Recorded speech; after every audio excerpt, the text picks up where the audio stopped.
প্রদীপের নিচে অন্ধকার বহুল প্রচলিত এই প্রবাদের এবার বাস্তব রূপ দেখা গেল বীরভূমের দুবরাজপুরে।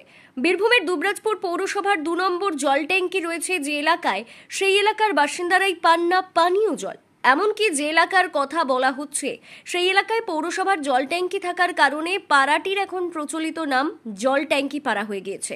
আর এই পাড়াতেই পানীয় জলের সংকট। জল ট্যাঙ্কির কাছাকাছি বসবাস করেও জল না পাওয়ায় বাসিন্দারা এবার ক্ষোভ উগরে পথ অবরোধে নামেন। পানীয় জলের এমন সমস্যা দেখা দিয়েছে দুবরাজপুর পৌরসভার অন্তর্গত 8 নম্বর ওয়ার্ডের নতুন পল্লী এলাকায়। 10 থেকে 12 দিন ধরে পানীয় জল সাপ্লাই বন্ধ রয়েছে বলে অভিযোগ।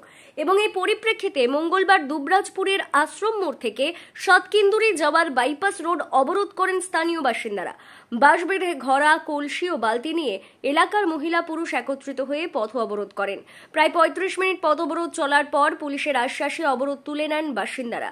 তাদের অভিযোগ, পানীয় জলের সমস্যার পাশাপাশি রাস্তায় খানাখন্দ তৈরি হয়েছে, কোনো কোনো জায়গায় পুকুরের আকার ধারণ করেছে। কাউন্সিলরের স্বামীকে বলেও কোনো সুরাহা হয়নি। এই এলাকার সমস্যা নিয়ে হুঁশ নেই পৌরসভার।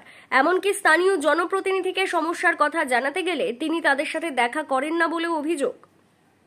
এত সবাই লোক আছে, সবাই মিলে ভোট দেয়, সবাই অসুবিধা বুঝতে পারে না। এইদিকে ড্রেন নাই, 5টা 4টা টাইম কল আছে, একটাও ড্রেন নাই।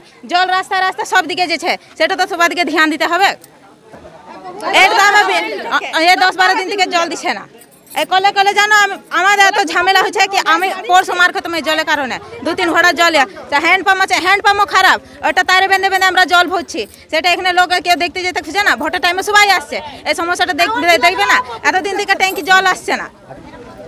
হ্যাঁ, সবাইকে জানা হচ্ছে, সবাই জানে, দেখা হচ্ছে, দেখছি। আমরা যখন টাইম কলে জল দিচ্ছে না, জিজ্ঞেস করছি কি হচ্ছে, টাইম কলে জল আসে না, ট্যাঙ্কিতে জল নাই। সোজা এক কথা, ট্যাঙ্কিতে জল নাই আর পাইপ ফেটে গেছে। আমরা জল আর রাস্তা আর ড্রেন, জল রাস্তা ড্রেন আর কিছু না। জল দেন, রাস্তা দেন, ড্রেন দেন।